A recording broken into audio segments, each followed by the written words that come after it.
My name is Blasio. I am coordinating a project. It's a South-South and triangular cooperation project between Kenya and Madagascar. This project is meant to promote decent work in exports, particularly of horticulture products to the French market.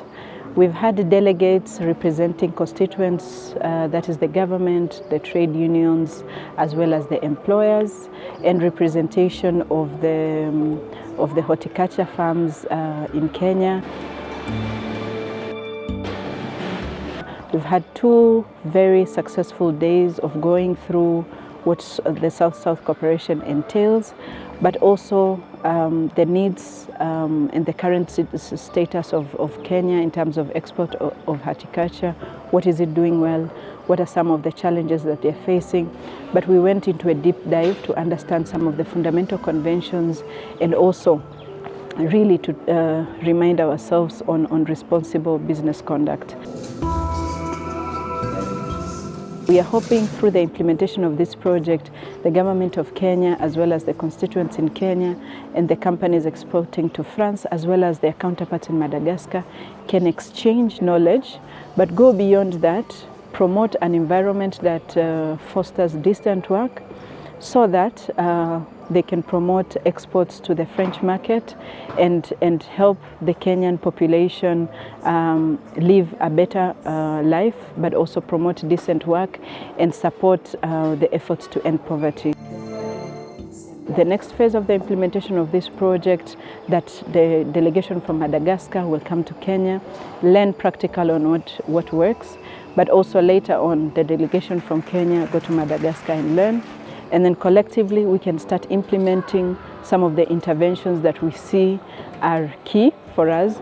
And then at a later stage, go to our counterparts in France and see what are the requirements, what is it that they're doing good, what is it that we are missing, and collectively we can support the farmers in both Madagascar and Kenya to promote decent work and also promote exports. After hitting the target, they'll start working on bonuses. My name is Simon Kolo.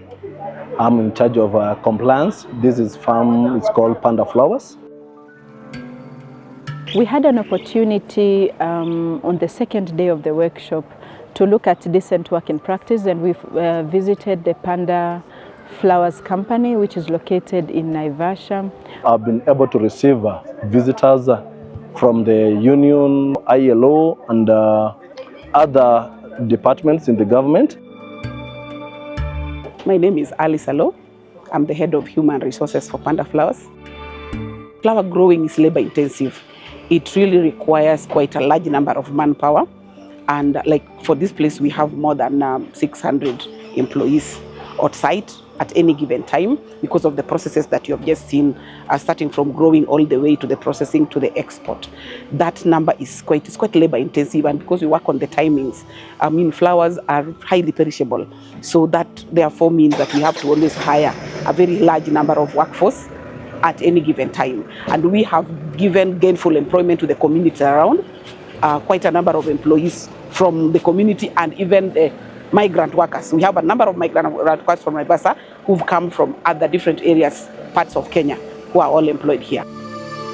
They came to check on the farm, just to check on the standards, on how we are trying to manage the standards within the workforce. We are here to do a pre-visit because we are implementing a project that is on South-South and triangular cooperation. And this project basically brings Kenya, Madagascar, and France together. So we are here to do a pre-visit because in the next 1 month, we're going to come back here with our colleagues from Madagascar to see how this export market works, especially in the horticulture industry. We saw the whole value chain of flower production, and really a very key component is how they manage the production process, how they handle the value chain all the way to the preparation of the products for export. This was a very, very important activity, but also valuable to the constituents because they got their hands-on information on how, for example, the quality checks are very key when it comes to export. But beyond that, looking at decent work issues, the issues of the rights and the protection of the safety of the workers, but also the issues to do with compliance with international requirements on trade and export. Looking at the way the farm is set up, there's a lot of things that definitely we can learn, because one of the issues that we realize that the issue of occupational safety and health is really taken good care of with all the measures put in place, but also the working condition for workers is also pretty good. So we are hoping that when the team from Madagascar come here, they'll be able to learn a number of things when it comes to the horticulture industry and how the export market works.